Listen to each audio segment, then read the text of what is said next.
Vamos a ver, listo. Comparto pantalla y vamos por aquí. Ok, creo que les queda claro la importancia cuando se utiliza este método distributivo. Recuerda, vamos a repartir el pastel, no se les olvide nunca la referencia mental. Ah, bueno, ¿y cuál es la idea tuya? Sacarle el máximo provecho al pastel, creo yo, ¿ok?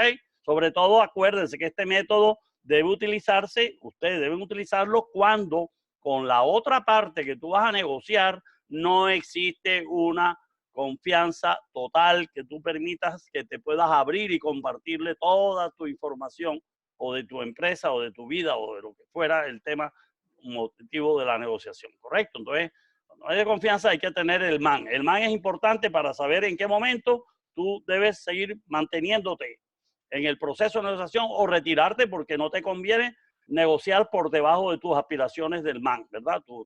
El MAN te da el MAN te establece tu límite a partir del cual se justifica que sigas negociando o te retires. ¿Listo? Ok. Listo. Muy bien. Entonces sigo, por favor. Anclas, por favor. Anclas es un concepto vinculado a estos procesos de negociación que significa, a ver, si yo les digo a ustedes en el mall Buenavista Nuevo, ¿cuál es el almacén Ancla?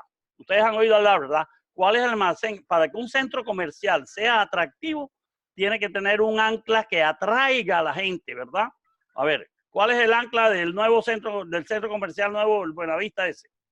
Falabella. Falabella. Exacto, Falabella y un carulla que llaman cachetoso, ¿sí o no? Un carulla gourmet, un carulla no sé qué vaina, ¿o no? Yes.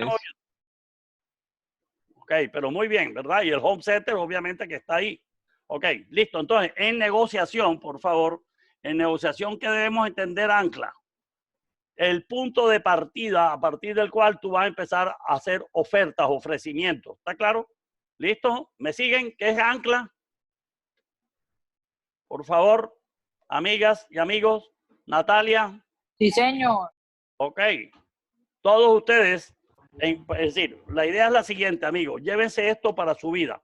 Si tú vas a entrar en una negociación con alguien y vas a utilizar el método distributivo porque no existe confianza con la otra persona o no existen relaciones de interdependencia en el futuro, lo que yo les hablaba la semana pasada, utiliza este método, pero tienes que desarrollar habilidades y capacidades para saber usar este método, obviamente, y no te salgas perjudicado tú en una negociación. Entonces, ya les dije el MAN, ¿verdad? El MAN es importante. Debes saber las tácticas que la otra parte puede utilizar y que tú también debes saber utilizar para tu beneficio, obviamente. Y saber interpretar esas tácticas de la otra persona para que no caigas en el juego de la otra persona a donde te quiere llevar. Y el otro aspecto importante, además del MAN y saber el uso de cada una de las tácticas comunes que veíamos, es que tú debes tener establecido las anclas o el ancla, ¿ok? Pregunto, por favor, ¿el ancla qué es? El punto razonable a partir del cual tú vas a hacer propuestas u ofrecimientos que deben generar algún nivel de viabilidad para llegar a un acuerdo con la otra persona. ¿Me explico? En materia, por ejemplo, mañana vamos a mirar las negociaciones en el contexto laboral cuando las empresas existen sindicatos y cosas de estas, ¿verdad? Entonces, por favor, si fuéramos a negociar con los trabajadores de una empresa el salario mínimo de este año, supongan ustedes, ¿verdad? ¿Qué se les va a aumentar de salario? Las empresas cada año normalmente tienen una práctica de aumentar o de hacer reajuste de salario. ¿Cuál sería el ancla que ustedes establecerían para hacer ofertas serias? Que no se convierta eso en un regateo inalcanzable. ¿Cuál sería un ancla? A ver, ¿cuál es el parámetro que ustedes tendrían como referente que le da cierta seriedad a la negociación y de posibilidad de llegar a un acuerdo? Si vas a aumentar salarios, ¿cuál es el ancla que utilizarías? ¿Cuál es el punto mínimo de referencia para hacer propuestas que podríamos calificar como serias? Para que la otra persona también haga propuestas serias que indique que tiene interés de llegar a un acuerdo contigo. ¿Ustedes saben lo que es el índice de inflación o no? ¿Ah? Daniela. Genis, ¿dónde está Genis? Que no la siento. Carlita, Carla, Carla, Aquí estoy, profe. Carla, si vas a negociar salario, suponte, tú tienes en tu empresa 20 trabajadores, no les has hecho aumento este año, suponte que fueras a hacerle que ya las cosas se normalizaron. La gente está esperando que la empresa le haga el reajuste de salario. ¿Cuál sería el ancla si vas a negociar con los trabajadores, un comité de ellos y tal? Tú dices, bueno, vamos a sentarnos a negociar. Listo, no se lo vas a imponer, quieres que sea un proceso de negociación y vaina. Listo, sin que haya sindicato. Pero ¿cuál es el ancla? ¿Cuál es el nivel mínimo que tú considerarías que es serio, una propuesta seria de respeto a la otra parte para proponerle un aumento de salario a la gente? Carla, ¿qué harías tú? ¿Qué valor de referencia toma? Profe, pues anualmente, creo que es el Estado, el gobierno da un porcentaje que es el que se aumenta en el salario a todos los empleados, pues en el mínimo. Ok, bueno, entonces, ok, interesante lo que dijiste, pero aclaremos algo, Carla, que es importante para ti y para todos tus compañeras y compañeros. Por favor, el gobierno lo que establece todos los años, por ley inclusive, no es que si quiere o no quiere, es que por ley está obligado, ¿ya? El gobierno tiene que establecer todos los años, a partir del 1 de enero, un nuevo salario mínimo en Colombia, siempre y cuando esté obligado, cuando haya inflación superior a cero. ¿Qué significa el índice de inflación, Carla? O el IPC, acuérdate, ¿verdad? El índice de precios al consumidor, o conocido como índice de inflación. Es la variación de los precios, ¿sí o no? O el índice del costo de vida que llaman, ¿ok? Ok. Entonces, el gobierno, Carla, el gobierno toma como referencia para comenzar a hacer las discusiones todos los años que se dan entre el mes de noviembre y diciembre, ya con los sindicatos y la vaina y los empresarios, ya el punto de partida que creo que ya está aceptado como algo válido, razonable, serio, ya el punto de partida es que los salarios, que es una cifra económica, ¿verdad? Un valor económico, un salario, se reajuste en el valor en cuánto perdió el dinero de los colombianos, perdimos valor. Y eso se mide con el IPC, el índice de precio al consumidor. Cuando te dicen la inflación en el año fue del 5%, quiere decir que en general los precios del año 2019 variaron entre el 1 de enero y diciembre 31 aproximadamente un 5%. ¿Está claro? Y entonces el gobierno parte de la base que si el poder adquisitivo de nuestro dinero perdió un 5% de valor, y quiere decir, Carla, que si tú ibas a hacer mercado con tu mamá en el mes de noviembre del año 2019 y hacían un mercado con 800,000 pesos, pónganlo ustedes, ¿verdad? Para la quincena o para el mes, lo que ustedes consideren, que es el presupuesto familiar. Para eso. Si te estabas comprando la cantidad de productos con una lista claramente establecida, lo que se lleva todos los meses de mercado, ¿ya? Y te gastabas 800,000 pesos y este año vas a volver a hacer las compras en enero o febrero y con los mismos 800,000 pesos ya no podías haber comprado la misma cantidad de productos del año pasado que comprabas con 800,000 porque los precios aumentaron. ¿Verdad? Quiere decir que para hacer la misma compra que hacías el año pasado con 800,000, ahora vas a requerir, por decirte una cifra, 820,000. ¿Me siguen o no me siguen? ¿Ah? Chicos, por favor. Necesito... Señor, sí lo escuchamos. ¿Me entendieron, verdad? Entonces, no hay duda que para efectos de hacer reajustes de salario o de costo o de precio y cosas de esas, es muy común que en Colombia se tome como un parámetro de referencia el índice de inflación o del índice del costo de vida o el IPC, ¿verdad? ¿Ok? ¿Está claro? Entonces, si yo voy a negociar aumentos de salario o de precios con alguien que me va a comprar algo, normalmente tomo como referencia entre un año y otro, variación de precio, el índice de inflación. Por lo tanto, ese podría ser el ancla mía. ¿Está claro? Ofrecer ese reajuste. ¿Me entendieron o no? Sí, profesor. Ok. Pongo un segundo ejemplo. Si tú compraste un apartamento el año pasado en un barrio de estrato 3 o 4 en 150 millones de pesos, y el barrio no se ha deteriorado, no ha hecho invasión de cosas que haya desvalorizado el apartamento. ¿Cuál es el valor si lo vas a vender hoy? ¿Cuál es tu ancla? ¿Cuánto pedirías tú como mínimo? ¿De dónde partes? ¿Ah? Si te costó 150 hace un año. Por Pues favor. el tiempo transcurrido que se ha usado. ¿Ah? ¿Cuál sería tu ancla cuando alguien te pregunte, oye, sí, me interesa, ya lo vi, tal, ¿cuánto estás pidiendo por el apartamento? ¿Cuál sería tu ancla como mínimo? ¿Cuál sería el valor mínimo que vas a ofrecer, a pedir? ¿Ah? ¿Lo mismo 150 que te costó o un poco más? Un poco más, profe, porque se valoriza. Acuérdense que si hay algo que valoriza y no pierde valor, es la tierra, es la propiedad raíz, a menos de que haya razones en la zona donde esté que haya deteriorado y haya, en lugar de aumentar el valor de la tierra o la zona, el metro cuadrado, se haya disminuido por otros factores. ¿Me han entendido, amigos, o no? Sí, profe. Ok, usted debe tener un ancla, sea el ancla un precio, un valor menor o un superior. Puede tener inclusive un rango. Como mínimo aceptaría esta vaina, pero esperaría tener este nivel de venta. ¿Está claro? O este valor de precio. ¿Está claro? O sea, fijar como los límites. Entiéndame que el ancla es como aquello que hace atractivo al otro algo, ¿verdad? Y sería para ti lo mínimo que tú estás dispuesto a ofrecer o a dar o a recibir, dependiendo si es el que ofrece o el que quieres comprar, vender. ¿Ok? ¿Está claro hasta ahí? Por favor, ¿me entendieron qué es el ancla? Sí, profe. Ok. En toda negociación tú debes tener cuál es tu ancla. ¿Ya? Estímalo. Tú conoces tu negocio, conoces tus actividades. Mire a ver cuál es el ancla. ¿Ok?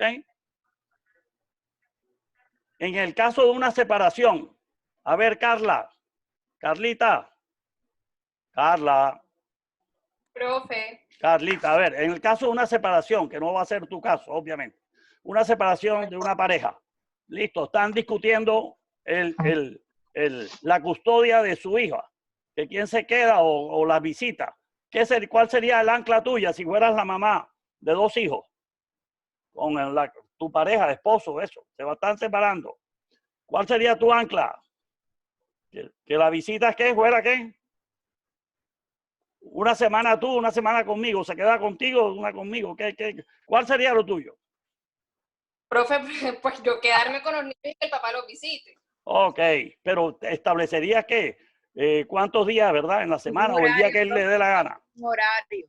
¿Ah? Horario, claro, horarios, profe, por lo menos. Correcto, horario, de días. visitas. Tú tienes que organizarte qué días, qué todo, ¿verdad? Ok. Eso lo hace uno normalmente. O sea, la madre es la que propone el horario de visitas para el padre Por y el eso, padre pues es el que define si pero acepta acuérdate o no. que la persona, llámese el papá de los niños, también tiene todo el derecho a establecer Sí, lo que a él también pero le por eso, conviene. él queda en aceptar o no el hecho de que la Por madre, eso, pues, eso pero se hace con acuérdate bienestar, que pues. tú tienes que llegar a un acuerdo, Sí, nenita. Tú no claro. puedes imponerle tampoco. Por eso te digo, esto es una negociación, mi amor, así de sencillo.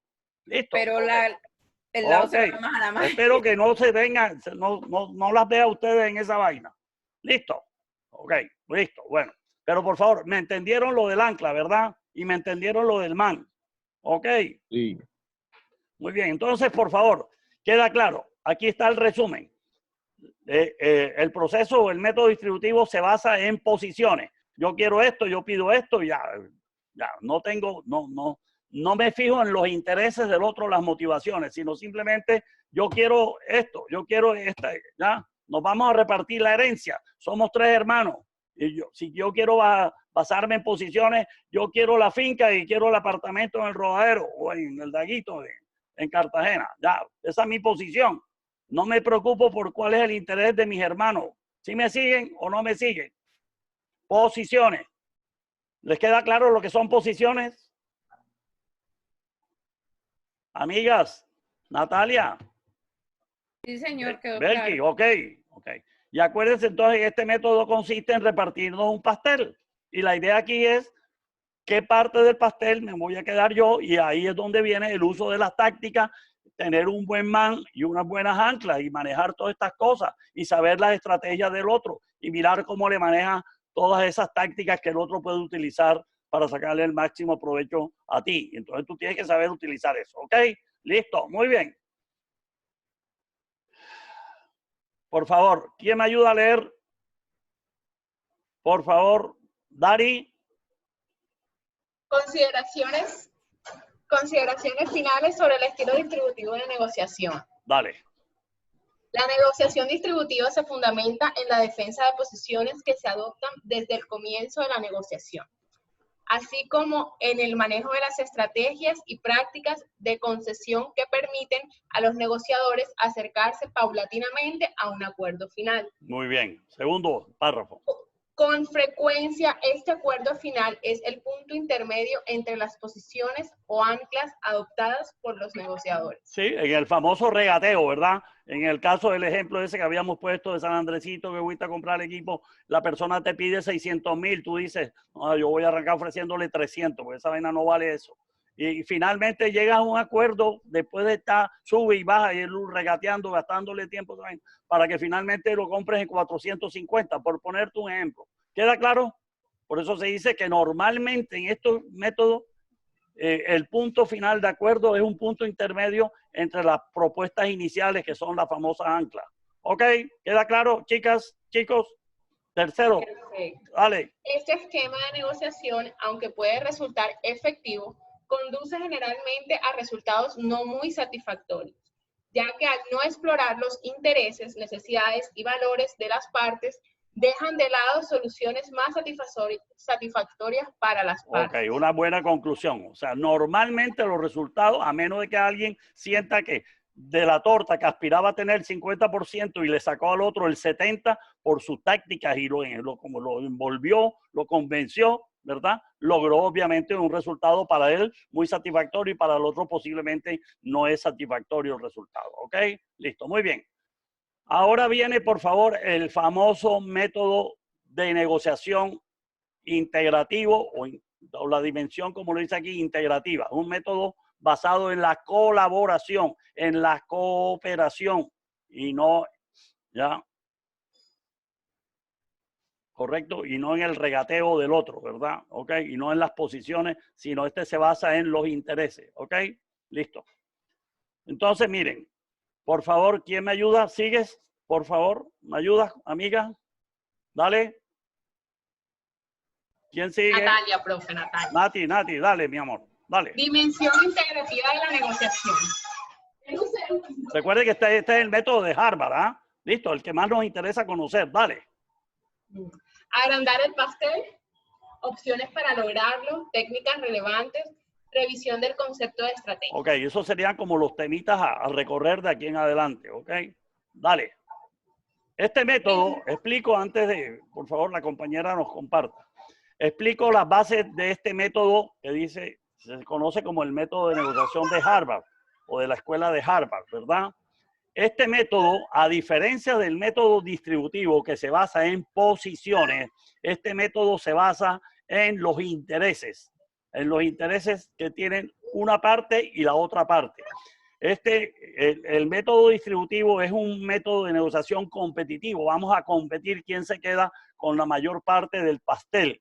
Este método de Harvard es un método colaborativo, se basa más en la colaboración de las dos partes o en la cooperación de las dos partes, ¿verdad? Fíjense la diferencia entre ese método y este, ¿correcto? Entonces, los creadores de este método, que recuerden, son los tres profesores esos de la Universidad de Harvard, ¿correcto? Establecieron la base del método está estructurada sobre los famosos principios que ellos llaman, ¿ya? Como esta es una negociación basada en principios y no en posiciones. Entonces, ¿cuáles son los cuatro grandes principios? Por favor, ¿me ayudan, chicas? Nati o Carla. Principios de la negociación de Harvard. Separe a las personas del problema. Espérate, aguanta. Separe a las personas del problema.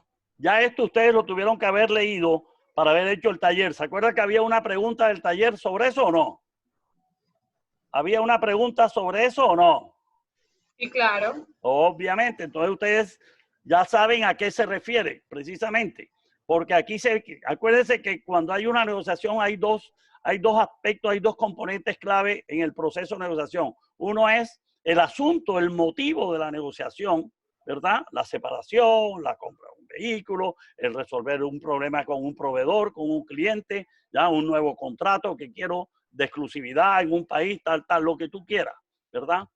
Entonces, aquí se basa, tú tienes que cuidar las dos cosas, tienes que tener un equilibrio en preocuparte por solucionar de la mejor manera entre las dos partes el asunto, pero también que la relación entre las partes, la relación personal, se mantenga en el futuro, ¿verdad? Que no se lesione, ¿ya?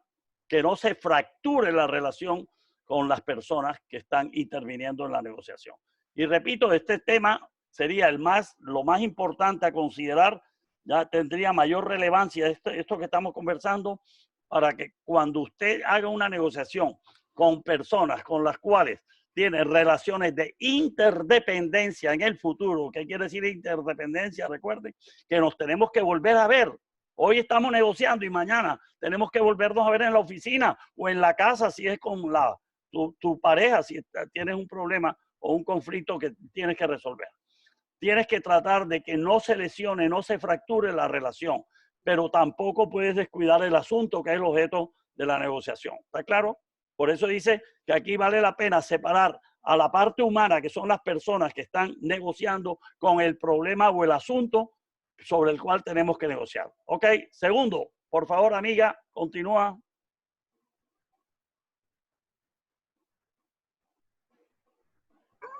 Por favor. Concéntrese en los intereses, no en las posiciones. Correcto. Recuerden que el método distributivo se basa en posiciones. Yo quiero esto. Yo quiero el apartamento. Yo quiero que me den la finca. ¿ya? Este método no se basa en posiciones de las partes, sino en explorar los intereses de las dos partes. ¿Ya? Los intereses de ambos deben ser conocidos por las dos partes. ¿Ok? Tercero, sigue, mija. Sea creativo, invente opciones de mutuo beneficio. Ok, aquí hay que generar opciones. Tú no puedes ir a una negociación utilizando el método de Harvard con una sola opción de negociación. No, yo ofrezco eso y nada más. No, tú tienes que tener varias y ojalá varias opciones. Por eso dice, debes ser creativo, debes inventar opciones de mutuo beneficio, no solo beneficio para ti, sino para las dos partes. Recuerden que esto es un método de tipo colaborativo o de cooperación entre las dos partes. Y el último, nena, sigue. Insista en crear criterios objetivos. ¿Qué quiere decir este último principio? Que para resolver, para llegar a un acuerdo sobre lo que estemos negociando, el asunto o el problema, deben establecerse criterios objetivos que sean confiables, que estén basados en hechos reales o supuestos válidos, que tú digas, eso sí, confío en ese criterio, que tú me dices, confiemos en el IPC, listo, tomemos la tasa de inflación, la tasa de natalidad, lo que tú fueras, ¿verdad? Utilizar criterios objetivos que sean confiables para las dos partes para que la decisión finalmente sea aceptada de la mejor manera por las dos partes. Listo. Recuerden entonces, por favor, que estos son los 4 principios sobre los que se basa el método de Harvard, de negociación de Harvard, ¿correcto? Sigo. Entonces, primero, por favor.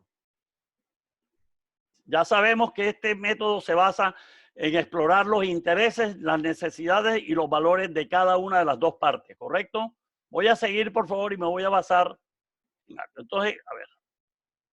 Quiero suspender aquí en este momento, ¿ya? Y voy a, por favor, a tomar otra presentación. ¿Ok? ¿Dónde está? Aquí está. A ver, ok. Esta es otra presentación, jóvenes, que ustedes tienen, ¿verdad? Yo les había colocado hasta hace varios días atrás 8 archivos, ¿verdad?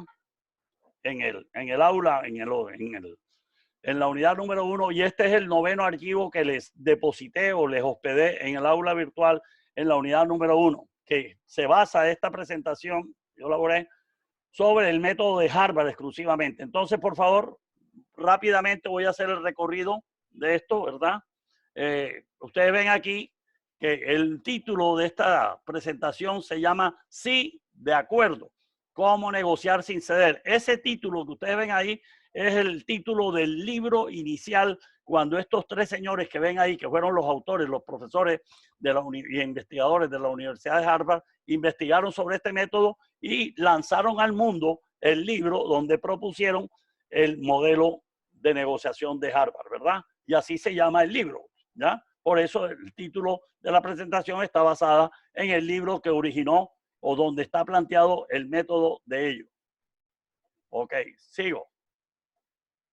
Ya voy a pasar rápidamente por unas diapositivas que están aquí, que ustedes ya saben a qué se refiere, que negociamos todos los días en cualquier escenario de nuestra vida, ¿verdad? Ya solo sabemos que la negociación puedes tener métodos de confrontación o competitivos y de colaboración, que es este, ¿ya? Tipos de negociación, las competitivas, que son, por ejemplo, el método coercitivo es competitivo y el método distributivo también es de tipo competitivo. Y la segunda opción de negociaciones es que sea integradora o que sea basada en colaboración e en cooperación y obviamente basada en los intereses, mientras las otras están basadas en posiciones. Esto ya lo sabemos. En las conductas competitivas o en los métodos competitivos, aquí se les ilustra lo que yo les decía. Es como entender que hay un pastel que voy a repartir y la idea es quién se queda con la mayor parte del pastel o cómo nos vamos a repartir. Por lo tanto, la idea es distribuirnos el pastel para ti y para mí. ¿Ok? Entonces, en la conducta competitiva, dice aquí, uno gana y normalmente el uno gana y el otro pierde, ¿verdad? Normalmente. ¿Ok? Se prioriza la satisfacción de los intereses de una parte sin importar la del otro, ¿correcto? Ok, en cambio, en el método integrativo, que es el método este de Harvard o el modelo de negociación integrativa, integradora, ¿ya? Se pretende que no gane una de las dos partes, sino gana-gana, win-win en inglés, ¿correcto?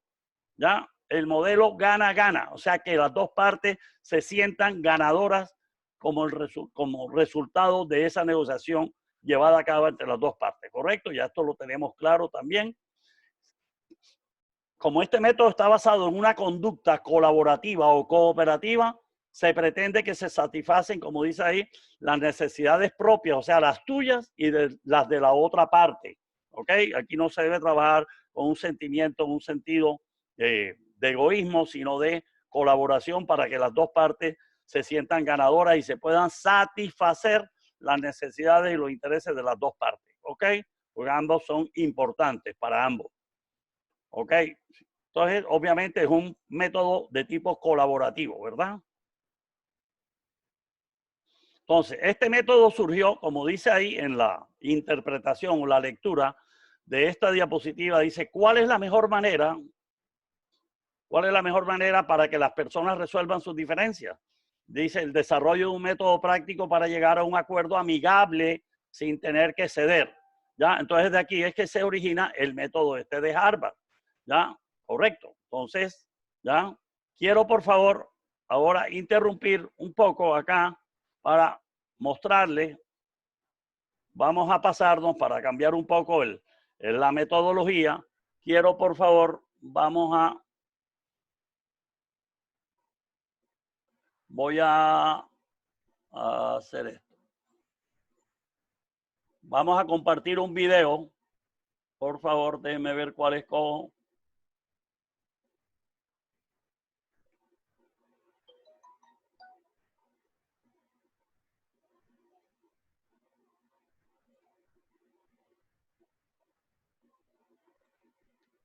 Espérense.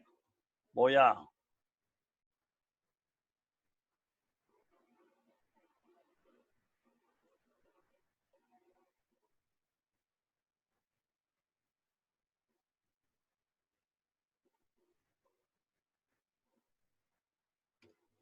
Vamos a ver si el video nos sale. Vamos a ver. Por favor, este video que vamos a escuchar es de cortos minutos. Tiene 2 o 3. Es hecho en Medellín.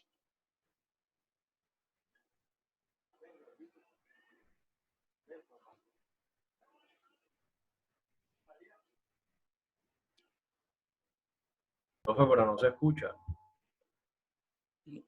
¿No escuchan? Nada, no tiene sonido. No, profe, no se escucha nada. No se escucha, nena. ¿Cómo hacemos? ¿Cómo hago para que escuchen? ¿Qué No, podrán? señor, no se escucha. escucha. No se escucha nada, chicas. Profe, Nada, y pero el si link quiere, y lo mándenos el vemos link acá. por el chat Pero y bueno, lo puedo ver. bueno.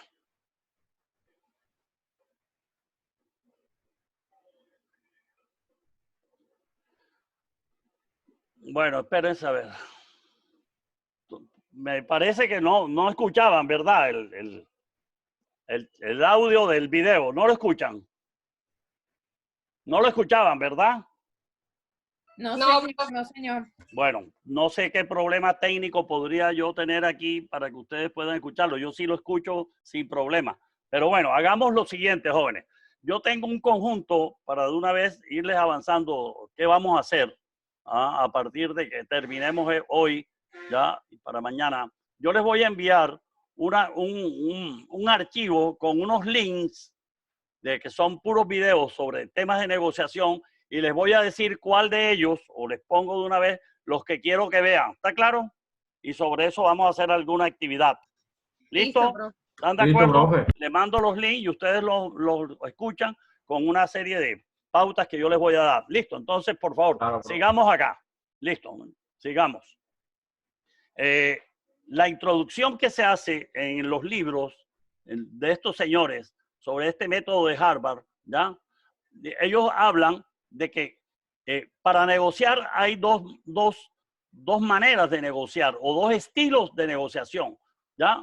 Que se llama aquí, mírenlo ustedes por favor en esta diapositiva, en el centro tienen el concepto de la negociación, ¿verdad? Con una serie de elementos y donde pues obviamente tenemos claro que todos somos negociadores en la vida, ¿ya? Que es un proceso de comunicación en doble vía para llegar a un acuerdo, que es el medio básico para lograr lo que queremos de otro. Yo creo que todo eso está claro de lo que hemos venido conversando. Pero aquí quizás la parte interesante que ustedes quiero que compartirlo es que hay dos maneras de negociar en cualquier negociación. Una que se conoce como un negociador suave o un estilo suave y otro estilo duro, ¿ok?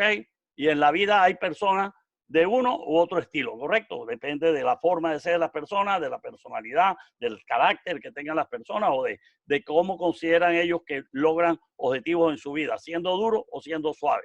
De todo hay en la viña del Señor, acuérdense, ¿ok? El que utiliza como estrategia de negociación, ¿ya? Un estilo suave o un rol suave es porque busca soluciones amistosas, ¿verdad?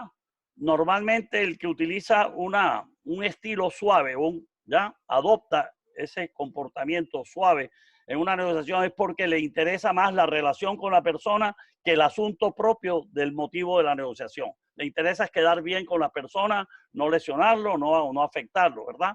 Por eso entonces adopta un estilo suave, casi de aceptación de lo que el otro propone. Y el otro estilo es el que es duro, el que impone y quiere imponer las cosas. Digámoslo así, personas que utilizan, son difíciles para negociar con ellos porque usan un estilo duro de negociación. Son fuertes, son radicales, son ya a veces hasta ofensivos, ¿verdad? ¿Ok? ¿Listo? El que utiliza un estilo duro o un comportamiento duro de negociación aspira obviamente a ganar, ¿ya? Porque es competitivo. Toma una posición extrema para agacharte y ponerte, condicionarte a lo que él quiere, ¿correcto? ¿Ok? Y el método de Harvard, para que entiendan de dónde surge, porque estos señores, los tres profesores a los que hemos hecho referencia, ellos investigaron que había dos estilos de negociación, duro o suave. Y este método de Harvard lo que busca es una posición intermedia o un modelo intermedio. Por eso lo dice aquí, ya que este método de negociación de Harvard ya busca utilizar una posición intermedia. Intermedia quiere decir que me debo preocupar tanto por el problema como por la persona, ¿verdad? Utilizando obviamente criterios justos. Ok. Bueno. Recuerden entonces que ya habíamos visto que uno de los principios de este método es que se debe centrar, se debe dividir, se debe separar, recuerde, las personas del problema, ¿verdad? ¿Ok? Entonces, como esta negociación está basada, recuerden, en principios, ¿ya? Entonces hay que mirar, bueno, ¿qué hacemos con base o con respecto al problema o al asunto del motivo de la negociación? Dice, no negocie con base en las posiciones, ya lo sabemos, ¿verdad? Porque el que negocia con base en posiciones debe hacer uso del método distributivo y no de este método, ¿verdad? Ok. Aquí en esta parte superior que hay una flecha, dice, normalmente asumo una posición, ¿verdad? O argumento a mi favor, como el regateo, ¿verdad? El que negocia con base en posiciones asume posiciones, como ya lo dice, ¿ya? Y una de las tácticas que habíamos visto es el regateo, por ejemplo, ¿verdad? De las tantas que vimos allá en su momento. Ok, entonces, por favor, aquí se establece que si que no debemos negociar con base en posiciones, ¿ya? Entonces, estas personas establecieron en su investigación que habría 3 criterios para juzgar todo método de negociación, ¿ya? Que haya un acuerdo sensato, ¿verdad? Que haya un acuerdo eficiente y que mejore la relación entre las partes. Sería como los 3 criterios que ellos consideraron, ¿ya? Adecuados para juzgar o referirse a los resultados de un método de negociación, ¿verdad? Que sería, con esos 3 criterios yo evalúo la calidad del método o las bondades de un método, por así decirlo. Ya que haya acuerdo sensato, ¿verdad? ¿Correcto? Entonces se dice aquí que cuando hay discusión sobre posiciones, que es el método distributivo o el método, ya, el coercitivo también entraría, eso va a producir acuerdos probablemente insensatos, ¿ya? Y aquí está la diferencia entre lo que es un acuerdo sensato en la izquierda y lo que sería un acuerdo insensato en el lado derecho. ¿Está claro? La idea es, creo yo, que ustedes logren entender esto y en la vida puedan hacer uso de este método de Harvard porque está basado o pretende, aspira a lograr acuerdos que sean sensatos y favorezca la relación, ¿ya? Entre las partes, ¿correcto? Y se logre unos acuerdos que sean beneficiosos para las dos partes y no acuerdos insensatos como serían los que normalmente se dan cuando se utiliza métodos, ¿ya? Basados en posiciones como el distributivo y aún obviamente el coercitivo, ¿ok? Hablábamos también de la eficiencia o ineficiencia de un método, ¿verdad? Y son ineficientes cuando tú, como en el método distributivo, arrancas con posiciones extremas, lo que decíamos, ¿verdad? ¿Recuerdan? Las tácticas esas de arrancar con posiciones extremas para hacer demasiado extenuante y ya el proceso de negociación, ¿verdad? Porque se alarga demasiado innecesariamente para llegar finalmente a un acuerdo intermedio entre esas posiciones extremas, ¿verdad? Ok, listo. Y recuerden que hablábamos que el otro criterio para evaluar un método de negociación es que es la parte de la relación entre las partes, ¿verdad? Y cuando se utiliza un método basado en posiciones como es el distributivo o el coercitivo, se pone en peligro la relación sobre todo